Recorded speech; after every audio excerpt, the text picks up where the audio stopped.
Pemerintah Kota Banjarmasin menggelar rapat koordinasi tim penanggulangan kemiskinan yang menghadirkan seluruh SKPD terkait di lingkungan pemerintah Kota Banjarmasin serta peserta didik yang menerima bantuan di Aula Kayu Baimbai Balai Kota Banjarmasin.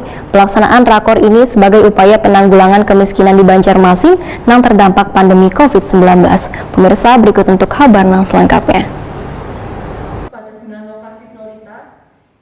Pemerintah Kota Banjarmasin menggelar rapat koordinasi tim penanggulangan kemiskinan yang dihadiri PLH Sekdako Banjarmasin, Insinyur Sugito Said, PLT Asisten 1 Bidang Pemerintahan, Wankesra Doli Syahbana, Asisten 2 Perekonomian Wan Pembangunan, Insinyur Doyo Pujadi, Wan Pimpinan SKPD terkait di lingkungan pemerintah Kota Banjarmasin, serta peserta didik yang menerima bantuan di Aula Kayu Baimbai Balai Kota Banjarmasin, Jalan RE Martadinata, Banjarmasin Tengah. Baisukan Senin 1 November 2021, di kesempatan ini, Wali Kota Banjarmasin Ibnu Sina menyerahkan bantuan alat tulis sekolah untuk anak kada mampu secara simbolis.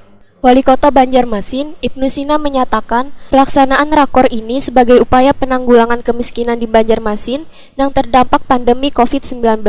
Karena dampaknya kada hanya menyasar warga yang kurang mampu, tapi seluruh warga atau pelaku usaha wan sektor perekonomian lainnya. Menurut Ibnu Sina, akan ada beberapa kawasan yang menjadi prioritas pilot proyek program penanggulangan kemiskinan, yaitu Kecamatan Banjarmasin Barat meliputi Kelurahan Basirih, Pelambuan.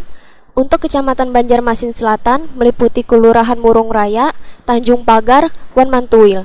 Kecamatan Banjarmasin Tengah meliputi Kelurahan Gadang, sedangkan Banjarmasin Timur meliputi Kelurahan Pekapuran Raya, serta Kecamatan Banjarmasin Utara meliputi Kelurahan Alalak, Wan Sungai Jingah.